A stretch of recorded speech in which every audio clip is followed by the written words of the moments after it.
Fala aí pessoal, beleza? Como é que vocês estão? Iniciando mais o acompanhamento mensal, vamos falar sobre a FHI11, fundo que eu gosto bastante, gosto da gestora muito comprometida com o cotista e comprometida com esse canal também, porque eles já fizeram algumas lives, sempre gosto de agradecer a gestora, e eu gosto muito desse tipo de relação, porque assim, eu sempre que eu preciso, que eu vejo que tem alguma necessidade no relatório, eu mando para eles, eles consideram, já incluíram algumas coisas que eu pedi, inclusive não somente que eu pedi, mas eu pedi a inscritos aqui no canal ou membros da comunidade me pediram, então foi um pedido meu indireto, né? Na verdade, foi através de mim que teve melhorias no relatório, assim, muito bom, mas vamos lá, mais um mês acompanhando o FHI11.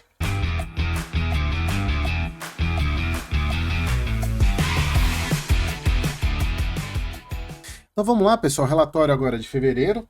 Então aqui eles fizeram esses highlights, aqui esse slide é novo no relatório, falando sobre a taxa de administração, aqui mostrando o foco no pró-cotista, que isso de fato, pessoal, assim, não tem, acho que não tem como negar que de fato o FHI, ele é uma, e assim, eu gosto de falar, inclusive no ranking de gestoras, que já deve estar para sair no canal, falando sempre dessa postura pró-cotista da FHI. Eu só não coloco ela muito mais acima porque ela tem pouco histórico na minha avaliação, mas eu invisto há pouco tempo, né? Eu sou cotista da FHI.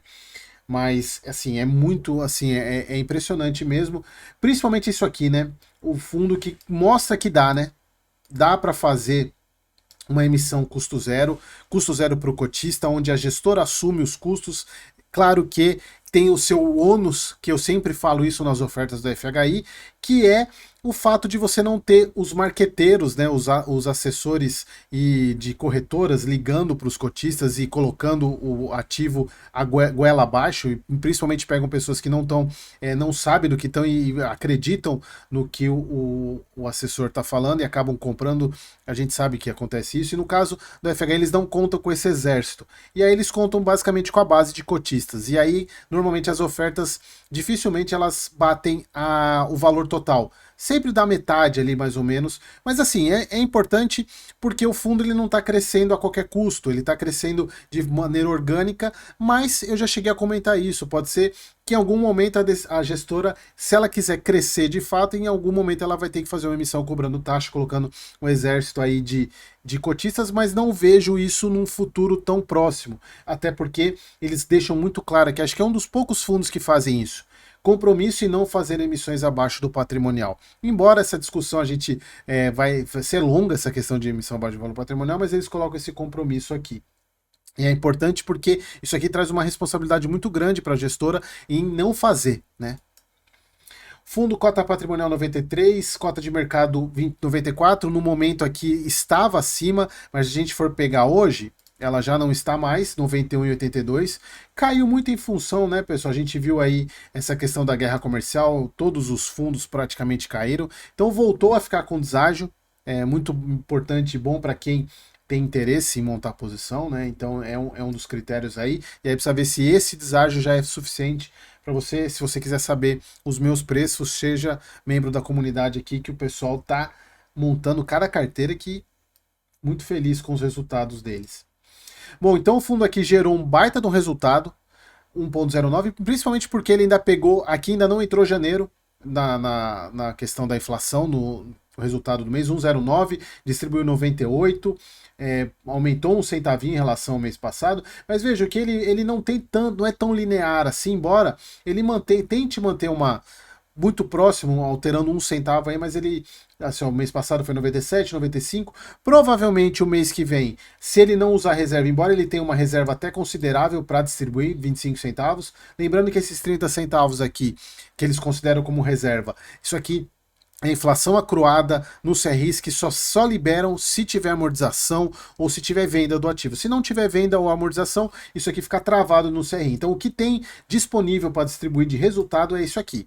Então, se a gestora quiser manter esse patamar para o mês que vem, ela provavelmente vai ter que usar reserva porque vai entrar janeiro. E janeiro a gente sabe que foi 0,16 a inflação. Então vai impactar no resultado. Então provavelmente o fundo vai ter que usar reserva se ele quiser manter esse patamar, ou senão ele volta a pagar 95 centavos, que eu não vejo problema nenhum. Então aqui a gente vê o fundo oferiu um lucro 1,23 total, né, por cota, distribuiu em 28, sendo que tem 25 de reserva para distribuir e 30 centavos de reserva acruada. Rendimento aqui 98 centavos, que dá pelo preço acima de 1% ao mês.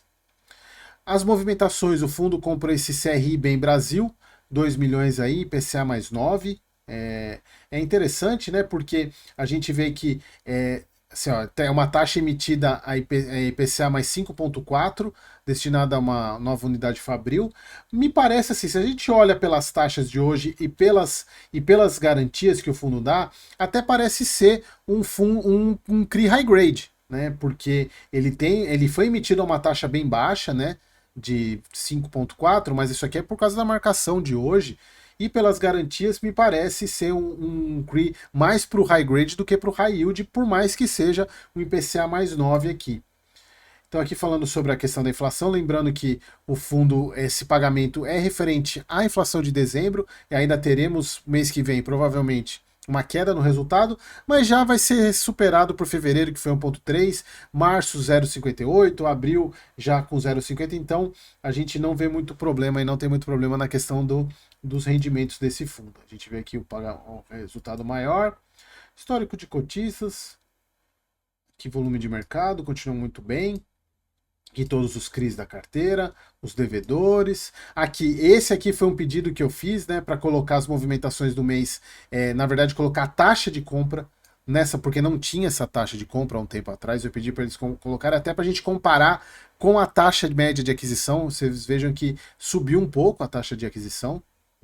Ele sobe, né, acima da taxa de aquisição média do fundo, que é a operação. E aqui a gente vê que ele é um fundo mid-risk, né? Porque ele tem meio a meio aí, high grade, high yield. Eu ainda entendo que essa operação ela se encaixaria mais aqui no high grade. Aqui a parte dos por segmento, securitizadora por série. Lembrando, pessoal, tenho certeza que quem assistiu aquele vídeo de domingo onde eu falo sobre que entende perfeitamente o que é isso aqui. Se você não assistiu, assista. Bom, pessoal, era isso. Fundo super tranquilo, uma gestora super super pró-cotista, mas é claro que, pessoal, sempre tem essa questão, né? Se a gestora é boa e o fundo é bom, dificilmente você consegue comprar ele barato, né? Então eu uso muito no caso do HGCR, na mesma pegada. Então você tem que aproveitar momentos onde os preços se descolam do patrimonial, se você quer montar posição, para aproveitar esses momentos, né? Por isso que eu sempre gosto enfatizo, inclusive, para os membros da comunidade que tenham uma reserva, né? Uma reserva de oportunidade para aproveitar esses momentos. Beleza, pessoal? Era isso. Espero que vocês tenham gostado. Até o próximo vídeo.